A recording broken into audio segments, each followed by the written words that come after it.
relación con la enfermedad, a medida que se van conociendo los casos a nivel mundial y esto va aumentando y se va movilizando la realidad geográfica, uno tiende a quizá pensar de que es más virulento de lo que se describió en el inicio. Sigue siendo el mismo coronavirus, parte de una familia de virus que ya en algún momento en la historia y en años anteriores tuvo presencia, no exactamente este mismo virus, pero parte de la misma familia, así que se comporta de forma similar, altamente contagioso, ¿sí? Pero que requiere exactamente las mismas medidas que la prevención de cualquier otra enfermedad respiratoria infecciosa, como puede ser una gripe común o un resfriado, como le llamamos en casa, los mismos cuidados y el mismo tipo de acciones preventivas, tanto en el hogar como en el marco de la sociedad.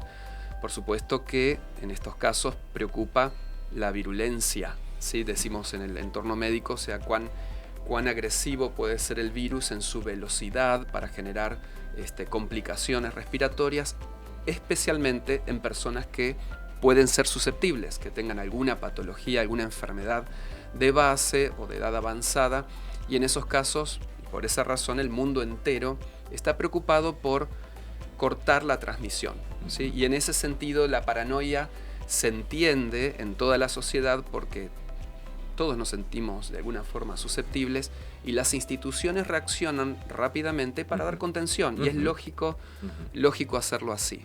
Lo ilógico es sobredimensionar y comenzar a tomar quizá acciones o medidas o solicitar medidas que no van en línea con lo que los expertos que están manejando la toma de decisiones a nivel global, nacional, provincial e institucional consideran que deben hacerse, ¿no? Quizá mencionar que recordar que las vías de contagio son por contacto, ¿sí? Contacto con las gotitas que salen cuando uno tose o estornuda, que esas gotitas pueden estar en el aire. Normalmente la distancia no es mayor de 1 metro. A veces las recomendaciones son que la distancia sea un poquito mayor, justamente porque 1 metro es lo que estas gotitas pueden llegar a esparcirse, pero también que permanecen en superficies y pueden permanecer algunas horas dependiendo del clima, de la temperatura, de la humedad del ambiente. Entonces, las primeras medidas que nosotros tenemos que pensar, como con cualquier otra enfermedad de este tipo, es la de poder cuidar la etiqueta, ¿no? Del estornudo y de la tos, independientemente de si tenemos nexo, contacto, de haber viajado a algún lugar o que aparece en este listado que se va actualizando día a día y se puede consultar allí en las redes. Pero al movernos en el marco de lugares públicos, al ir a hacer las compras, etc., evitar tocarnos el rostro, evitar lo que evitaría cualquier resfrío también. Si vamos a un sanitario, poder lavarnos siempre las manos antes y después, cerrar los grifos utilizando las toallitas que aparecen allí, y en el marco del hogar mantener la limpieza habitual utilizando desinfectantes comunes, ¿sí? Del hogar, para evitar que quizá un resfriado común nos lleve ahora, en esta instancia, a pensar en cosas más graves o más complejas, ¿no? Y saturar el sistema de salud, que es una de las En esto que estás mencionando, muchas veces nosotros cuando estornudamos tenemos la primera reacción de ponerlo en la mano, pero en realidad la recomendación todo lo contrario. Es esto. Es el pliegue del codo, ¿sí? O sea, poder estornudar o toser en el pliegue del codo, flexionando el codo como para contener, y lavarnos las manos. Aquí los dos elementos principales, y tengo tu pregunta en mente acerca de los síntomas, ¿no? Los dos componentes principales en la transmisión es el lavado de manos con agua y jabón, algún tipo de desinfectante, especialmente en el entorno hospitalario, y poder utilizar soluciones que contengan alcohol, que es comercialmente lo más accesible es el alcohol en gel. Ambos previenen el contagio porque matan al virus. En ese caso, la importancia es utilizarlo con frecuencia. Insisto que estas son recomendaciones para la transmisión de cualquier tipo infecto contagiosa de enfermedad, ¿no?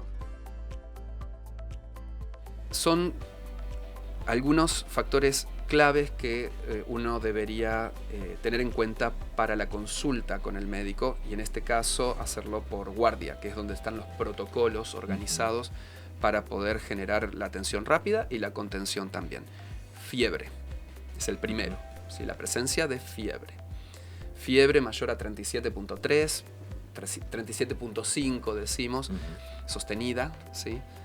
Asociada con alguno de estos síntomas. Tos, que es una tos seca, que también puede ser una tos que sea productiva, pero la que caracteriza a este tipo de infecciones es una tos seca.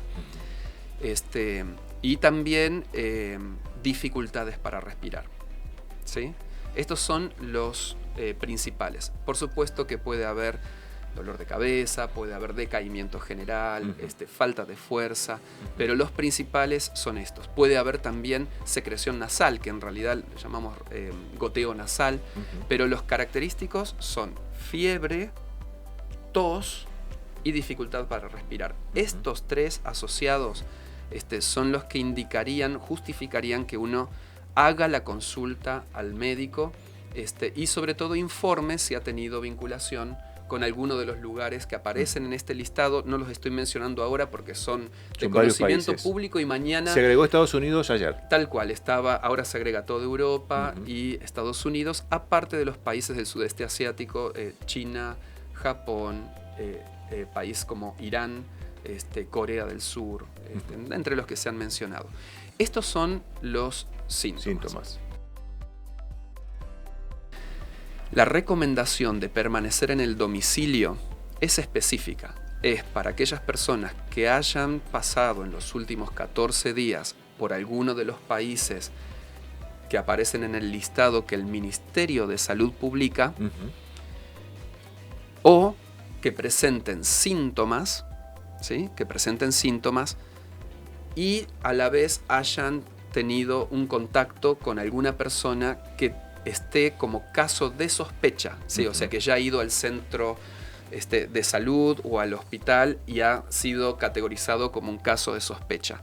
Esas personas tienen una indicación clara, contundente por parte del Ministerio de Salud de permanecer en sus domicilios y en caso de presentar síntomas, por supuesto, contactarse con el sistema de salud.